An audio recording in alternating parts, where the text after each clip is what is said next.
سلامونه، زه ډاکټر نوید خپلواک یم. نن په نارینه کې د شکر د ناروغۍ د وجې پر راولاړه جنسي کمزوري غږیږو.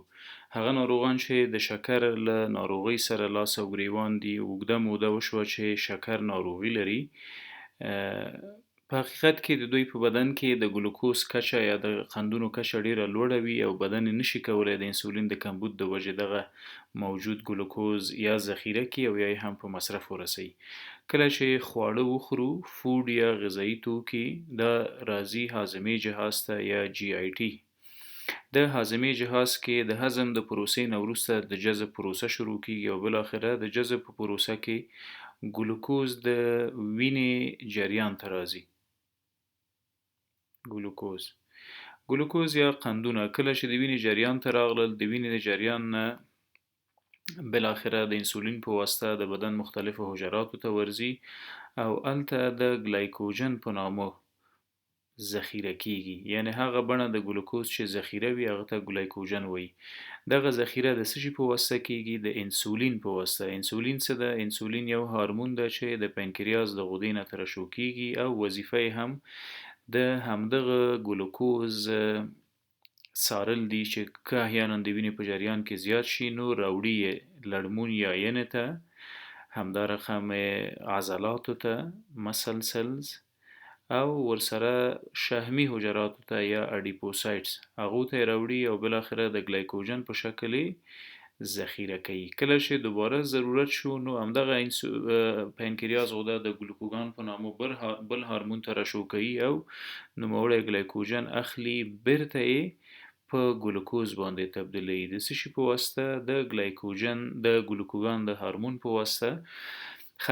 کله چې د وینې په جریان کې د قند یا د ګلوکوزو کچه د اوږدې مودې دپاره لوړه پاتې شي بغیر د قید و شرطه د بدن د مختلفو غړو د ناروغیو ترڅنګ جنسي کمزوري هم په نارینه‌وو کې منځته راولي. راځو میکانیزم ته چې څنګه شکر کولی شي د جنسي کمزوري سبب وګرځي.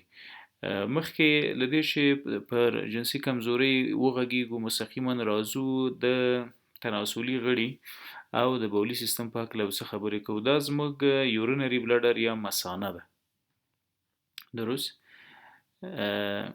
د مثانې نه لاندې دا زموږ د پروستات غده ده او له پروستات نه لاندې تناسلي آلت ده چې دوه کارپس کورنوزم مسل لري یا عضلات لري او یو دانه کارپس پنجوزم چې دا په داخلي برخه کې د یورثرا یا د شومیتیازو پایپ کور کړی ده او دا هم د تناسلي آلې سر یا گلنس پینس او بالاخره دا هم زموږ ټیسټیز یا بیضې دي یا خوسیه چې کوم ځای کې چې سپرم جوړیږي.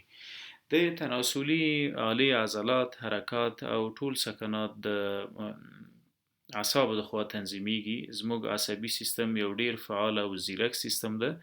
دا زموږ اعصاب دي یا CNS مرکزي عصبي سیستم. دا هم هرمغز یا شوکي نخاع ده یا سپاینل کارد. زموږ اتومات عصبي سیستم یا اټونومیک نروس سیستم په دوو برخو ویشل شوی ده چې سمپاتیک او پاراسمپاتیک ورته ویل کیږي. دغه فایبر پاراسمپاتیک فایبرز دي.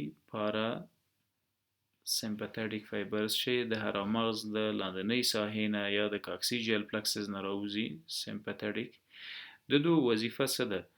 له دې ساحې عصبي رګونه یا پاراسمپاتیک رګونه راځي د تناسلي آلې مختلفو غړو او مختلفو عضلاتو ته. وظیفه یې څه ده؟ بالاخره د همدغو رګونو په واسطه باندې تناسلي آلت کې عضلات ریلکس کیږي، نرمیږي. کله چې نرم شول، ریلکس شول نو بلډ فلو یا د وینې جریان پکې یو څه ګړندی کیږي. د تناسلي آلې مختلفو حجراتو کې وینه ذخیره کیږي. کله چې د وینې جریان تناسلي غړي ته زیات شو نو ورو ورو د اریکشن یا د تناسلي غړي د دریدو یا شخیدو حالت شروع کیږي. کله چې د پاراسمپاتیک فایبر په واسطه اریکشن منځته راشي نو سمپاتیک فایبرز یا د عصبي سیستم دا د اتومات عصبي سیستم بله برخه چې هغه ته موږ سمپاتیک فایبرز وایو. دغه سمپاتیک فایبرز هم د تناسلي آله مختلفو عضلاتو ته راغلي دي. سفنکټرونه یا شریانونه د همدغه فایبرونو په واسطه باندې کنټرولیږي. کله چې اریکشن وشو، د اریکشن نه وروسته کله هم چې انزال کیږي یا اورګزم کیږي، په اورګزم یا په انزال کې د دغه سفنکټرونو شریانونو کنټرول د پروستات د غدې ترشحات د سیمینل ویزایکل نه ترشحات ټول د سمپاتیک چینل په واسطه باندې کیږي. اورګزم د سمپاتیک یا د اتومات عصبي سیستم د سمپاتیک چینلونه د انزال سبب ګرځي، د کوم په ترڅ کې چې مني او د پروستات د غدې ترشحات بهرني محیط ته راوځي. د دې ټولو خبرو مفهوم څه ده؟ زموږ تناسلي غړي او د تناسلي غړي حرکات او ټول وظایف د اعصابو د مرکزي سیستم د یو ډیر زیرک بخش یا اټونامیک نروس سیستم لخوا اداره کیږي. اټونامیک نروس سیستم یا د اعصابو هغه اتومات او خودکار بخش. راځو د اعصابو حجرات ګورو. دا د اعصابو د یوې حجرې شکل ده چې نیوران ورته وایي. نیوران په میلیونو او میلیاردونو نیورانونو سره یوځای کیږي، د اعصابو یو رګ جوړوي. درست؟ راځو دې ته چې شکر څنګه کولی شي د اعصابو رګونه متضرر کړي.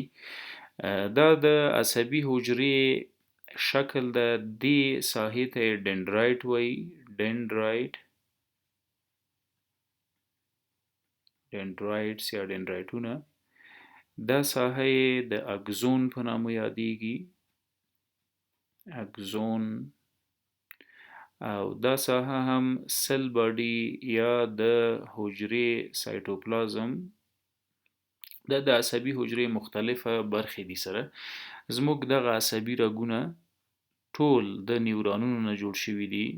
په داخل د تناسلي غړي کې هم چې څومره کوچني د اعصابو رګونه دي، هغه د دغه نیورانونو د جوړښتونو نه د نیورانونو د یوځای کېدو نه بالاخره سره جوړیږي. د نیوران دا برخه چې اګزون نومیږي په خپل ترکیب کې حجرات لري. دغه حجراتو ته شوان سل وایي. شوان سل یا د شوان په نامه حجرات.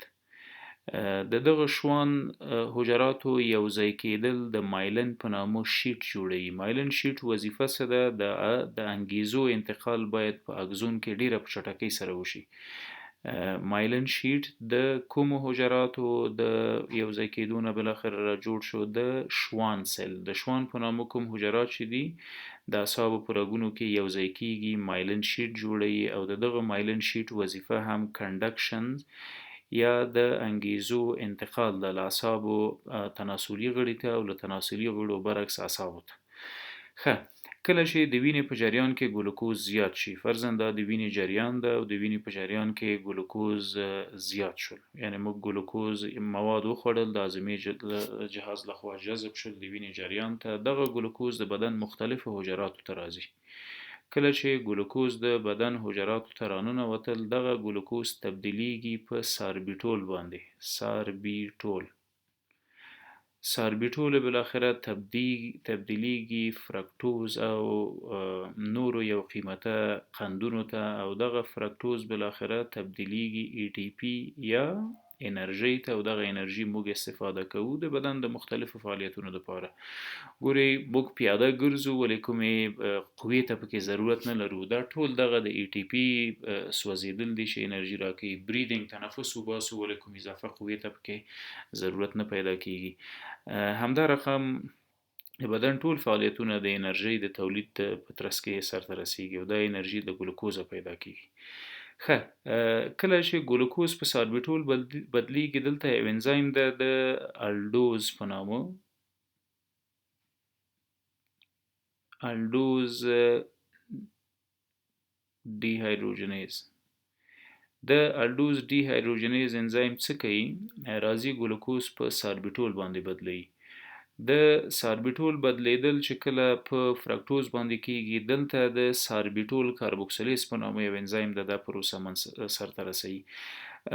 د شوان حجرات، دغه حجرات چې د شوان په نامه یادېږي، مخکې مو هم ورته یادونه وکړله، شوان سیلز، دوی په خپل جوړښت کې یا په خپل ترکیب کې دا انزایم نه لري کوم چې ساربیټول په فرکتوز باندې تبدیلوي. نو همدغه وجه ده چې د وینې د جریان نه ګلوکوز راځي د شوان حجراتو ته راننوځي او په دې حجراتو کې د ساربیټول نه د فرکتوز تبدیلیدل نه کیږي. کله چې ساربیټول په داخل د حجراتو کې پاتې شي، له بیرون نه اوبه راکش کوي. څومره هم چې په اکسترا سلولر کمپارټمنټ کې اوبه وي، دغه اوبه راننوځي حجراتو ته او د شوان سیلز د حجراتو د مرګومیر سبب ګرځي. دغه مرګومیر ته هایپر اسمولر سیل ډیث وایي. نو کله چې د وینې په جریان کې قندونه زیات شي، دغه قندونه د اعصابو د حجراتو نیورونونو ته راځي. په نیورونونو کې د اګزون په برخه کې چې کومه حجره موجوده ده هغه ته شوان سیل ویل کیږي. په شوان سیل کې د ساربیټول نه وروسته فرکتوز نشي جوړېدلی، ځکه هغه انزایم چې فرکتوز جوړوي نه ده پکې موجود، او همدغه سبب ګرځي چې ساربیټول ذخیره کیږي په شوان سیل کې. د ساربیټولو خاصیت دا ده چې له بهرني محیط نه د حجرې له بهرني محیط نه اوبه راکش کوي. څومره هم چې د حجرې منځ ته اوبه زیاتې راننوځي، همدغومره د حجرې ثبات یا انټګریټي ننګوي او بالاخره شوان سیل له منځه وړي. کله چې په دغه حجراتو کې موجود نیورونونو کې شوان سیلز یا د شوان حجرات له منځه لاړل، نو انګیزې له عصبي سیستم نه، له مرکزي عصبي سیستم نه لاندې محیط یا پینس یا تناسلي آلت سره په سمه توګه نه تبادله کیږي. همدا ده چې د شکر په مریضانو کې تناسلي غړی په سمه توګه نه دریږي، اختلال د نعوز لري. که په سمه توګه ودریږي نو د اوږدې مودې دپاره اریکشن یا دغه شخوالی حرکت نه کوي، او که چیرې هم شخوالی د اوږدې مودې دپاره پاتې شي نو د دوی انزال ډیر زر منځته راځي چې هغه ته موږ پریمچور ایجاکولیشن وایو. دا ټول د شکر د عدم کنټرول نه منځته راځي. که چیرې موږ شکر په سمه توګه کنټرول نه کړو، پرهیز ونه کړو، ورزش ونه کړو او د دواګانو د شکر له دواګانو یا د اورل هایپوګلایسیمیک ایجنټس نه په منظمه توګه استفاده ونه کړو، دغه عصبي رګونه او په منځ کې موجود نیورونز یا عصبي حجرې او د هغو په منځ کې موجود شوان سیلز د ګلوکوز د لوړوالي د وجې په وینه کې له منځه ځي، هایپر اسمولر ډیث منځته راځي او انګیزې په سمه توګه د دې په نتیجه کې نه انتقالیږي، نه له تناسلي غړي اعصابو سیستم ته او نه د اعصابو مرکزي سیستم نه د تناسلي غړي ته په سمه توګه انګیزې راځي. نو همدا ده چې د اریکټایل ډسفنکشن یا د ای ډي یا په نارینه‌و کې د جنسي کمزورۍ سبب ګرځي. مننه.